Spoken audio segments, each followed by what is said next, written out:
Coming up on Chopper's Political Podcast. Are the whips happy with you as a new MP, being tricky on this policy? Keir Starmer talked about country first, party second.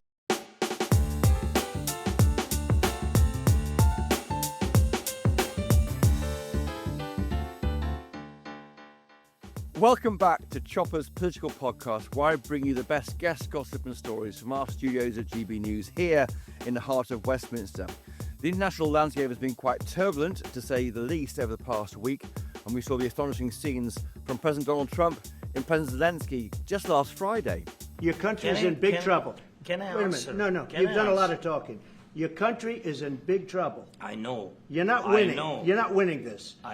You have a damn good chance of coming out okay because of us. Mr. President, we are staying in our country, staying strong from the very beginning of the war. We've been alone, and we are thankful. I said thanks. 2 days later, Sir Keir Starmer convened a peace conference in Lancaster House in London. I was outside reporting on it for GB News, and he had this to say. We've agreed that the UK, France and others will work with Ukraine on a plan to stop the fighting. Then we'll discuss that plan with the United States and take it forward together. The purpose of today's meeting was to unite our partners around this effort, to strengthen Ukraine and to support a just and enduring peace for the good of all of us. And the past week or so has started so well for me, because Donald Trump gave me this compliment in the Oval Office. He's got such a nice face. Oh, He's smiling, but watch, he'll ask a total killer. I've known him a long time. They're the ones that get you. No, he looks like... That's right, I've got a nice face, apparently. Back in Blighty this week, farmers have been descending on Westminster one more time to protest against the government's changes to inheritance tax. I'm joined later by Labour MP Henry Tufnel. He's the third Labour MP to break ranks and criticise these plans. Will any more Labour MPs be brave enough to do just that? But let's speak to my first guest this week, an MP, a person I've known for about a decade or so, more than a decade now. I followed his career. He's now an MP, Tory MP for West Suffolk. Nick Timothy, welcome to Chopper's Political Podcast. That's great to be here. Great to have you here. Just briefly on Trump, you were the Chief of Staff for Theresa May in Trump's first year. How did you deal with him? Well, we spent quite a long time really trying to understand him. So we went on a visit to some staffers and civil servants to New York and Washington before the inauguration to speak to everybody. And that's what Labour's done too. And what's quite interesting to me is actually they seem to be doing some things that are pretty similar to what we were doing. So things like the offer of the state visit, when that was offered. When I was in Downing Street, everyone went absolutely boo-doo about it. Yes. But this time, I think people maybe they're a bit more used to the unpredictability of Trump and are a little bit calmer and can understand that the PM is trying to handle an unpredictable president. Yes, and advise. I mean, he's doing quite well, Keir Starmer. I was in the Oval Office watching him last Thursday evening, about 10 feet away, and the way he kind of sat back, let Trump lead. A bit of flattery, occasional holding of a shoulder. I mean, I thought it seemed. I think that Trump respects Starmer for who he is, and Starmer isn't trying to be who he isn't. You see what I mean? I think that there's a respect there. Well, I think one of the things that we do need to remember about Trump is he has huge antipathy towards the European Union and to Germany, but he doesn't feel that about Britain. His mother was Scottish. Yes. I think he seeks. The approval of certain people in the British establishment, especially the royal family, and that instinctive pro-British thing that he has can be used by us, but we shouldn't be naive about the extent of it, because in the end he does see negotiations as pretty zero sum, and he's desperately trying to reduce the American trade deficit and in strategic terms get US troops and military commitments out of Europe in the way that the Americans already have out of the Middle East, so they can focus on China. So we shouldn't push it too far, but there is an instinctive thing about Britain with him, I think. That's right. And I wish we didn't see it under Barack Obama, for example, did we? No, that's right. The King's behaviour in recent days has been quite interesting, I think. When he met Zelensky, he put his arm around him. I think that was a message too, I think. The King's doing some interesting politics right now, isn't he? I think so, and I think that's completely legitimate. Yeah. The royal family is part of our constitution and certainly on questions of foreign policy, they have a role to play representing us to the world. And I would also say Prince William is an asset in terms of how we handle President Trump and the Americans. All of this presents Nigel Farage, it seems, with a problem at the moment. I mean, you may not want to discuss Farage, but he is being too close to Trump now, and maybe failing to condemn Putin enough in the past means his patriotism is being questioned, and he's being damaged, I think, by all this. Well, I think for all political leaders, there is opportunity and risk with Trump. Yes. And, for 2 days, everybody was really applauding the Prime Minister for how he'd handled the meetings with the President. But then actually everything just turned on a sixpence with the meeting with Zelensky in the Oval Office. So I think that's a warning to everyone. I mean, my caution about what the PM has been doing is, first off, with Trump, you've got to be. I think you obviously have to show due respect, but you have to be really credible in terms of substance. And I'm concerned that some of the military commitments in terms of increased spending may not be quite as they appear, especially if, for example, the money that we may transfer to Mauritius as part of the Chagos deal comes out of the defence budget, and the increase is not that significant yet anyway.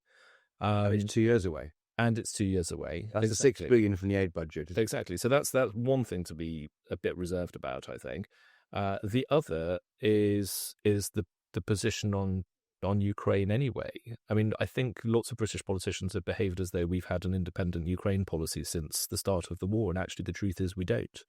And I'm quite anxious about some of these commitments maybe made in haste, about putting boots on the ground in Ukraine. I mean, to be clear, that is a country outside NATO, and peacekeeping sounds fluffy, but it's not like blue berets and handing out sweets to kids. It means if Russia attacks, that we fight Russia. We fire back. And Russia's obviously a serious military power with nuclear weapons, and I think that's something to worry about. It's not discussed enough, is it, really? Well, so far I think it hasn't been. And I think if we step back and we think about what the true strategic threats are for Britain, and we should be thinking about the national interest. Yes, we're committed to collective security, but we obviously have to think about the national interest above everything. In strategic terms, for us, Russia is a threat, but it may not be the greatest threat. I mean, China is a very serious threat. The Americans see China as the principal threat for them. The Europeans, I think, don't yet, but I actually think that's naive and unwise. And we also have very serious threats, not just in Britain, but in various other European countries with terrorism, which is Islamist. We've seen it in France for a number of years as well. And I'm nervous about rushing into commitments with Ukraine specifically in mind when we need to be thinking in strategic terms. And that takes you into other questions about things like the balance of military. It's right that we should rearm. I think events are proving that actually when push comes to shove, ultimately we're often on our own. So we need to be able to look after ourselves. But for Britain, given our geography, the balance between air, sea, and land is a really important thing for us to debate. And I would think, given our own national interests, we need greater air and naval power and not have a big land on. So you can't have that debate, because if you have that debate now, you're undermining support for Ukraine, and we all stand with Ukraine as a country. I think back to 2003 in the Iraq War, when Ian Duncan Smith went in and came out supporting that action. Lib Dems didn't, and I think they were proved right. I think there was uncertainty about the weapons of mass destruction. Let's not relitigate that. But if you're opposition, you've got to challenge the government, right, on these things too.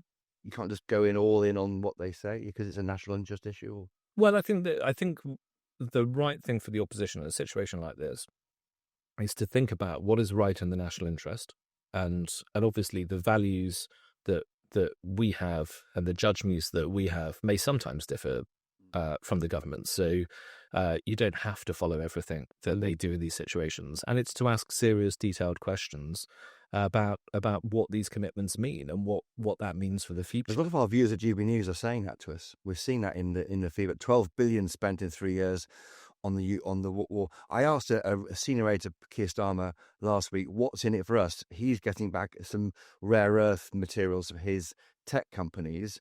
Have we asked for anything? And he just said, no, it's the right thing to do. And I think it is the right thing to do. But equally, we are spending £12 billion here. And we're hearing just today that the courts system is in a state of disarray at the moment. You can't get treated on the NHS within 18 weeks, whatever the deadline is. I mean, so it goes on. I mean, I think there's a communication issue for the government to explain why we're doing this and maybe get more for us. Yeah, and I mean, the PM made a commitment about boots on the ground, the principle of boots on the ground. Didn't say when, though. Say when. Before the Americans made clear whether they would give any kind of security guarantee to those troops. We still don't know that. But also before the Germans or the Poles or anybody committed as well. And in fact, Germany and Poland have said that they don't want to send troops to Ukraine. And I think it's legitimate to ask, from a British perspective, why we should be rushing to do that when countries that are much closer to the front line on Europe's, in Central and Eastern Europe, aren't prepared to do that themselves. Yes, I mean, Poland, of course, is spending heavily on defence, and that the front line is enormous. I mean, it is hundreds and hundreds of miles, isn't it? And what could we offer? 20,000 troops? I don't know what even the number would be. Well, I mean, I think we've seen numbers in the press that are around 10,000 troops, but of course 10,000 troops doesn't just mean 10,000 troops, because the military rotates, because you can't just deploy people on an ongoing basis forever. So 10,000 troops deployed normally really means needing 30,000 deployable troops. Yes. So what is the answer then, just briefly on this? Is it to bring forward the spending commitment from 2027 to now, cut aid immediately, or is it to have a rethink about this? Well, I think that partly depends on what policy actually is towards Ukraine. And as I say, I think there's lots of serious questions to ask about that. Do we need to rearm anyway? Yes, I think we do. Yes. But then we need to work out what that means. And yes, in terms of the balance between the three services, but also in terms of technology and kit. Missile technology has changed beyond all recognition since the last time we were in a war. We need to invest seriously in things like that, in drone technology and in AI-enabled weaponry. But what I would like to see is, if we are to rearm and we are to spend this money on all of this kit, then we use it as a spur towards reindustrialization and improving the economy at home, because it will reinforce a lot of our economic weaknesses. Yes, if we rearm only by importing kit, especially from America. They are saying they're doing that. I mean, they're ordering thousands of weapon missiles from manufacturing Belfast, aren't they? For example, that's the first start, and that's welcome, but that's only partial. And again, I think this gets into some of the strategic questions. So actually, if we are to have a bigger navy, which I'm sympathetic to, then the ships need to be built in this country. We have actually a pretty successful aerospace sector. The same with the Air Force. So we need to try to make sure that this is actually properly integrated with an economic plan. And I think the country needs to reindustrialize anyway for the sake of the future of our economy. So what you want is a debate on whether we should put boots on the ground. You're concerned about that? We definitely need to have a proper conversation about that, and there are lots of questions which haven't yet been answered. To be fair to the government, some of these questions they can't answer at this particular point in time, but there are some questions right now about their policy that they could answer, and they haven't yet. And I think we're promised a vote in Parliament, or at least a debate in Parliament. Whether that's a vote, we'll wait and see. So there's a moment for MPs to raise these issues, but it might be quite near the deployment. Yeah, there's no commitment to a vote, I think. So that's quite an important point of constitutional principle. We'll talk to MPs, I said. Yeah. Do you want to vote?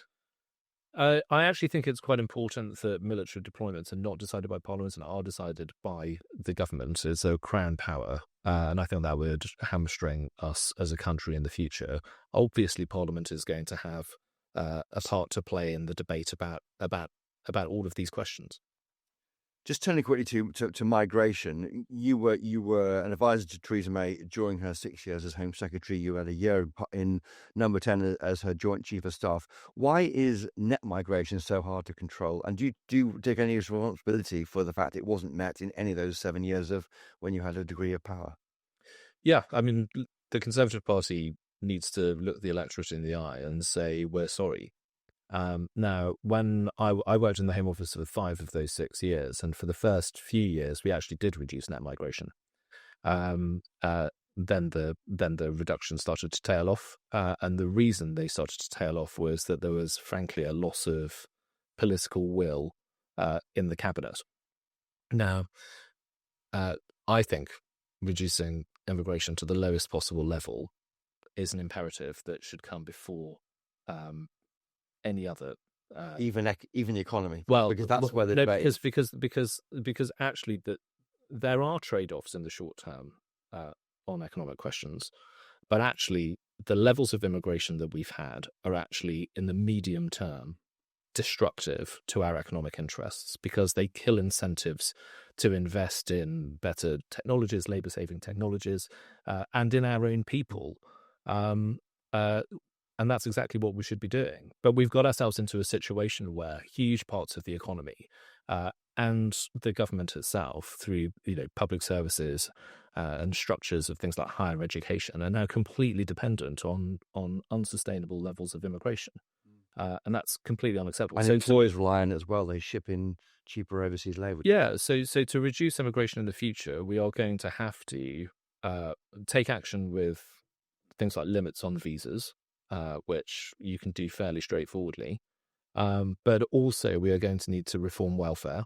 It's completely unsustainable for us to be spending £65 billion in a year on incapacity and sickness. Rises to 100 billion by the end of the decade. Yeah. We're going to need to reform higher education because actually universities should not be financially dependent on selling immigration rather than education, which is what they do.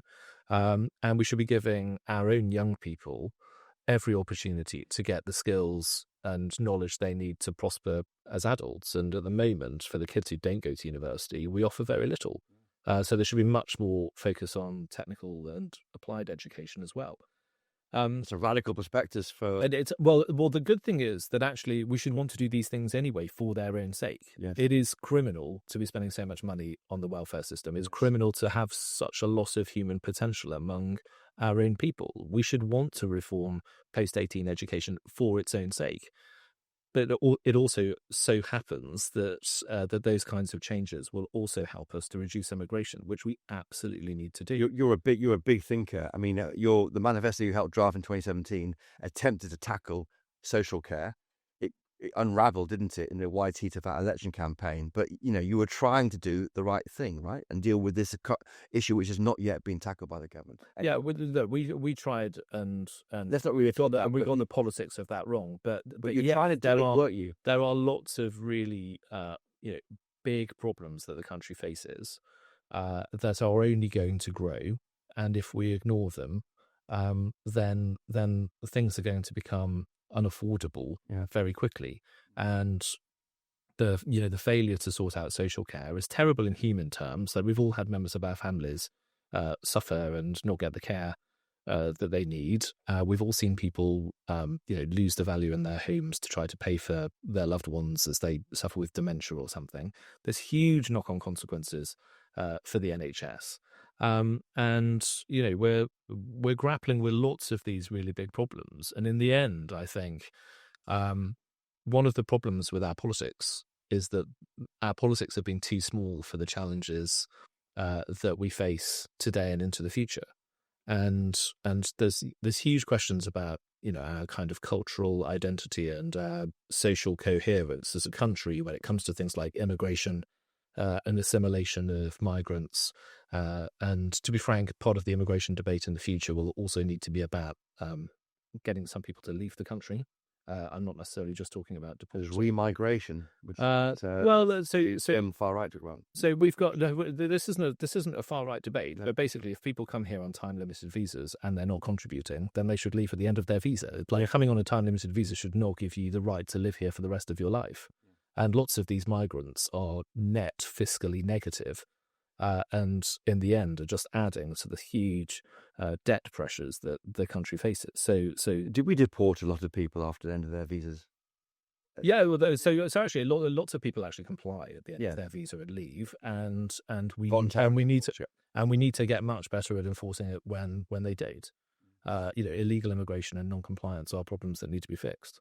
But then it's not just the kind of social and cultural questions. It's about the economy itself. We've basically, I think, tested to destruction the idea that you can have a services-dominated economy which is very prosperous in one particular part of the country, and then you redistribute a bit through the public sector around the rest of the country. We need a completely different economic model. You can't go on consuming and importing more than you produce and you export in the end. We need to manufacture more. We need to reindustrialize. We need to export more. I'm going to ask you finally about your concern about a backdoor blasphemy law. Yeah. You explain briefly for listeners and viewers what your concern is there. Well, ministers will say we don't have blasphemy laws in this. And they said so, but Vecchio said so in the House of Commons. Yeah, because I've been pressing on this, and that's what they say. But in effect, that is what we're getting. So in two recent cases, protesters have damaged the Quran as a way of protesting. One of them was a Turkish guy outside the Turkish embassy.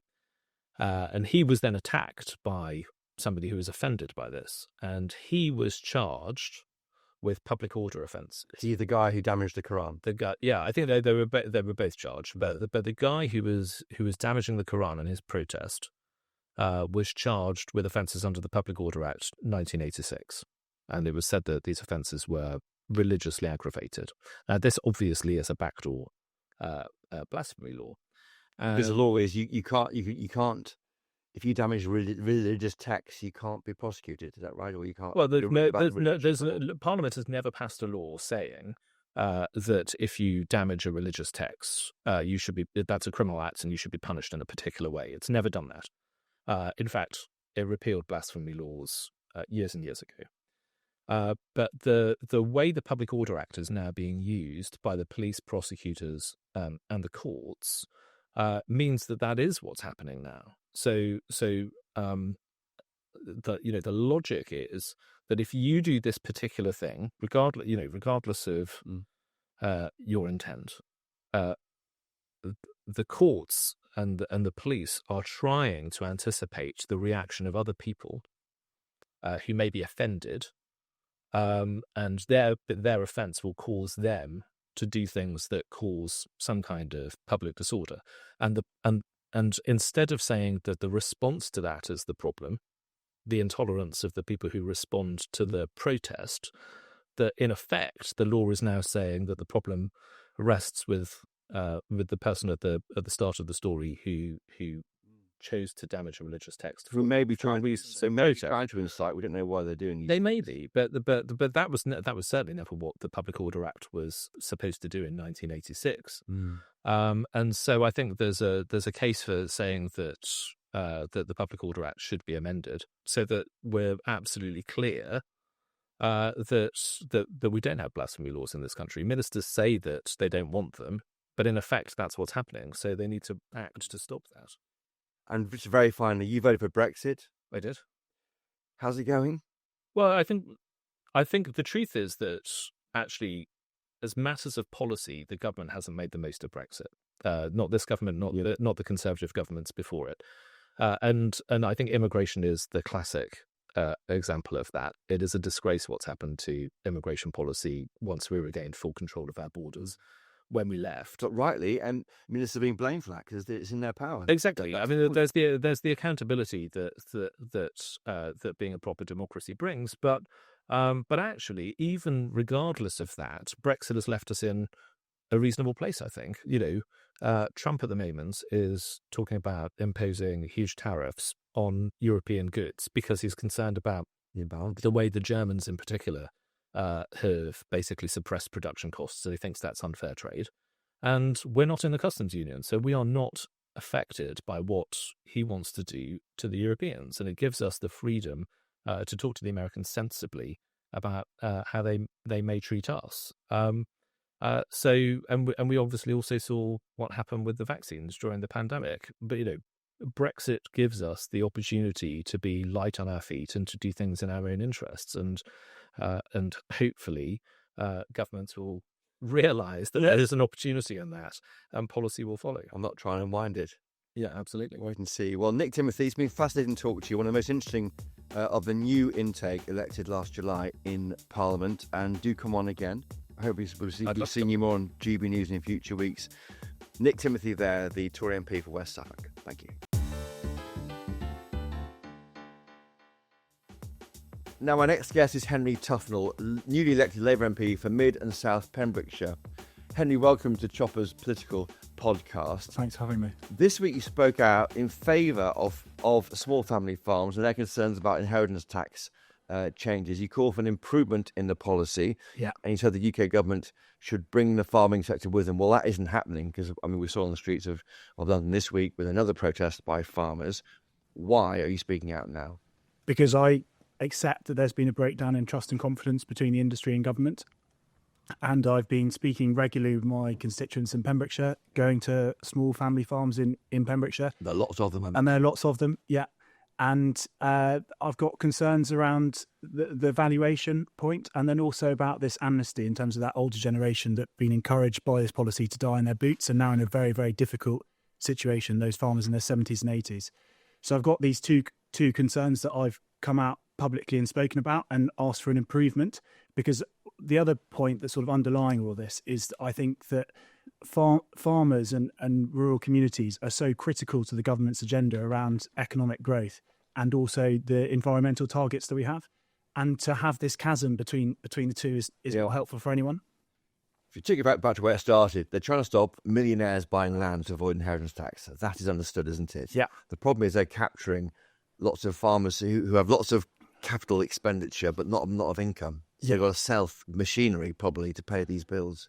Yeah, so we've got APR and BPR, which are cumulative. So you're agricultural property relief and business property relief. So you're right that farm machinery and then agricultural land, it comes in under one pot, so to speak, and that is a problem in terms of what the policy previously is. It's accusations that it does artificially inflate the price of land, and asset prices have gone skyrocketed over the past for the past 30, 40 years. It's just increase.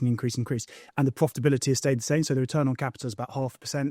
Profitability is less than 1%. So you have this massive discrepancy between the two, which makes farming a very difficult business to be in. But B, if you're going to take the position that this policy does do, it means that you could have farmers having to sell off parts of their farm in order to pay this tax. And through generations. Well, yes, because you won't be able to pass it on, and you won't be able to generate the income and the profit in order to pay the tax. And look, we need to sort out this issue in terms of people using this policy to buy up agricultural land to avoid tax. So there's been a lot of talk about James Dyson. Jeremy Clarkson said, I think publicly, that this is the reason why he bought this agricultural land, is one of the reasons. And so that's a problem that the government needs to address. So it's right that they've taken the position to reform this policy, but we need to improve it, because at the moment, in terms of the conversations that I've had and the data I've seen in Pembrokeshire, I don't think it's going to have the right effect. Would you lift the threshold of 1 million? Well, the answer is I think, well, yes, but I've been asked a lot about where that threshold comes in, and I think this is the point about taking the farmers and the farming communities with us, and that's why it's so important to have these conversations, have a consultation with the farming community to decide where that threshold should be, because I've seen figures. Farmers have shown me quite detailed personal figures of their own farms in Pembrokeshire, and these are small holdings that are part of a real social fabric within Pembrokeshire. It spreads out right across our rural communities, and I'm concerned that they'll be caught within this policy. Do you have how many farms? Well, I think there's over 1,000 farms in Pembrokeshire. in just your seat alone. Well, I haven't got the exact figures in respect to my seat, but in terms of the county as a whole, we have over 1,000. There's the government say represent most of the county. there's £1 million, and if you're married, it's £2 million. One idea is to increase it to maybe £4 million. That's a new threshold. Is that an idea? Yeah. So, or would you do a balance sheet test if you're trading as a farm? You don't pay. I don't think it's appropriate for me to pluck figures out the air. But that's why I think it's a fantastic opportunity for the government to bring the farming sector back on board with its missions around environmental targets and growth. Yeah. It seems that there's two other Welsh Labour MPs concerned, Steve Withenden in Montgomeryshire in Glendower and Antonia Antonazzi in Gower. Why is it Welsh Labour concerned? Well, I think also Marcus Campbell-Savers has also come out in Cumbria against it publicly. I think Tonia's called for a pause. I don't think she's come out. A pause, yeah. Not out directly. And Steve's been very articulate. I think he's talked about the fact, the more generally about the farming industry, how this policy is effectively the straw that broke the camel's back. Yeah. The issue that the farming sector has had over a number of years has been it was let down hugely by the Conservative government on a range of issues. I mean, the most obvious and most publicised being trade, in terms of those trade deals that were signed. But in terms of the environmental land management scheme, failure to the basic payment scheme, that transition, the way this has been handled, they've been let down.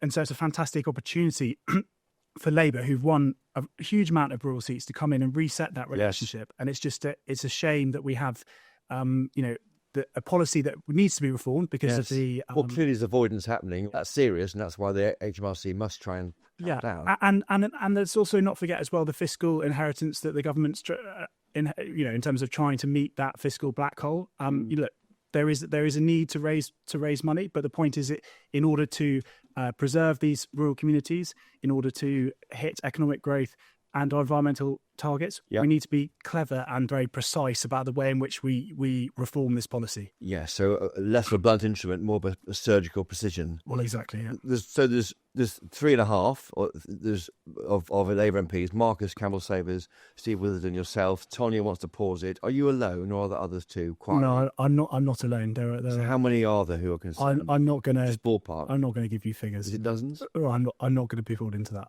No. But are there others? Are there others? Or... No, I'm not alone. But I'm not going to be pulled into figures. That's a matter for colleagues to... No, I'm not asking you to name them, just how wide a concern. Yeah, no, I'm not... Only 3 of you won't change the policies. Well, no, I'm not alone, and there are others, but I'm not going to give you figures about how many there are. I don't think it's appropriate for me to do that. I don't want to... No. Yeah. But it might... I mean, it means that you're on your own, there's only 3 of you. But if there are more who might come forward. Yeah, I'm not... expect more. I'm not alone. I'm not alone. No, and more might come forward, you think? Or? Yeah, well, the colleagues will have to make a decision about, in terms of the people that they represent, their farmers, their communities, and that'll be a decision for them. It comes in April 2026. Yeah, so there's time. Yeah, there's time. Is there a vote coming up on this? Well, that'd be part of the finance bill. To be honest, I don't think I think focusing on the vote is not quite the right approach. I think we need to engage with, restore that relationship. Yes. Have that conversation and bring the farming community back around the table, because also it's so critical for the government's missions. Yes. The whips happy with you as a new MP, being quickly on this policy? Well, there's always the rough and tumble of politics, but fundamentally, Keir Starmer talked about country first, party second, and I've got a lot of farmers in my seat. I've engaged them extensively over a long period of time, and I was elected by them to come to Westminster to stand up for them, and I'm standing by them now. Your dad, I see, was the president of the Country Land and Business Association, so you know about this stuff. Yes. You're a farm in the family, have you? Yes. My dad farms. Arable, so he does wheat, barley, oats.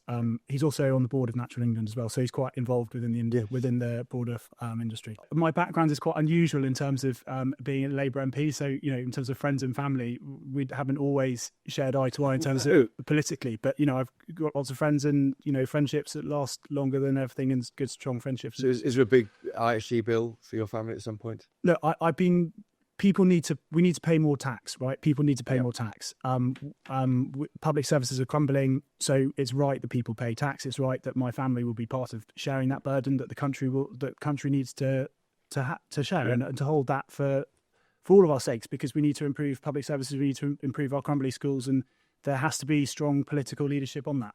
Or you could cut spending, of course, as a Tory answer to that question, not be paying more tax. Well, that's why I'm a Labour MP. I don't believe in that. I think what you've seen in terms of the Conservatives, what their attitude and their complete abdication of responsibility over 14 years and the decaying nature of the British state, there is a need for a radical change. And that's why I'm really encouraged by the Prime Minister's plan for change and what he's been doing in the rhetoric coming out of Number 10. It's really positive to be a part of that. I'm really proud to be part of that. And your family is a Conservative family, isn't it? I mean, so my dad was a Conservative district councillor. Right, yeah, Greg Gavler, Tory MP.